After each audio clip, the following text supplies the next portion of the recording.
Nabi Umar sahabat.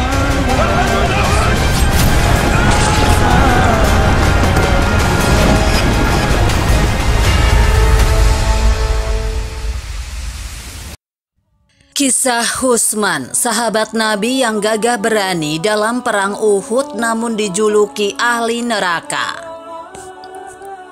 Ketika itu, setelah perang usai, para sahabat membicarakan dan mengagumi keberanian Husman. Rasulullah Shallallahu Alaihi Wasallam mendengar dan berkata, "Sesungguhnya dia termasuk penghuni neraka."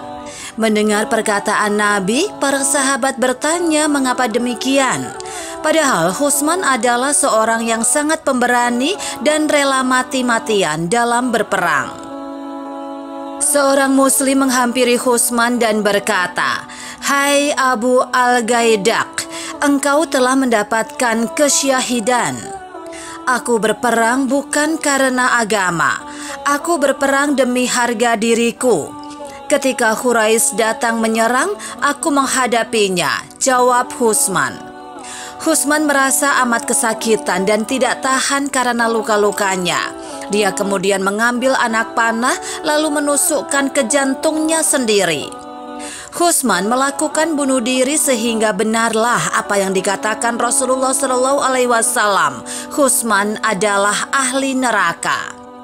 Dengan demikian, hikmah dalam kisah ini adalah amal perbuatan sangat bergantung pada kualitas niatnya.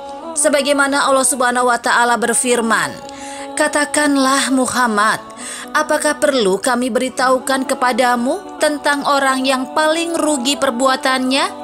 Yaitu orang yang sia-sia perbuatannya dalam kehidupan dunia, sedangkan mereka mengira telah berbuat sebaik-baiknya." Quran Surat Al-Kahfi ayat 103 hingga 104. Terdapat salah seorang sahabat Nabi sekaligus pahlawan Muslim dalam perang Uhud. Tetapi Rasulullah Shallallahu Alaihi Wasallam menjulukinya sebagai ahli neraka. Dia adalah Husman, seorang pahlawan Muslim yang ikut serta dalam perang Uhud. Kemampuannya di medan perang sangatlah hebat. Dia juga pandai melempar tombak.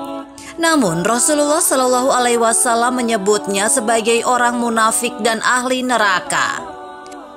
Ketika itu pasukan Rasulullah Shallallahu Alaihi Wasallam dan kaum muslimin tengah pergi berperang, sedangkan Husman hanya berdiam diri di rumah. Dirinya merasa sakit atas perkataan Rasulullah Shallallahu Alaihi Wasallam yang menyebutnya ahli neraka. Sampai tiba sejumlah perempuan Bani Zafar yang mencela dan meledeknya sebagai pengecut. "Wahai Husman, tidakkah kau punya malu? Ketika orang lain pergi berperang, kau hanya diam di rumah seperti perempuan?" Cela mereka. Husman tidak menanggapi dan memilih menghindar. Tetapi karena dikecam terus-menerus, harga diri Husman bergejolak dan marah karena olokan tersebut. Kemudian dia mengambil pedang, tombak, dan perisai, lalu menyusul ke tengah pasukan muslimin dalam perang Uhud. Sesampainya di medan perang, Husman mengamuk dan bertempur dengan gagah berani, seperti pasukan muslimin lainnya. Berkali-kali dia menyerbu kerumunan kaum Quraisy. Pedang yang digunakannya sampai patah dan tidak terhitung berapa banyak pasukan Quraisy yang menjadi korban pedang Husman.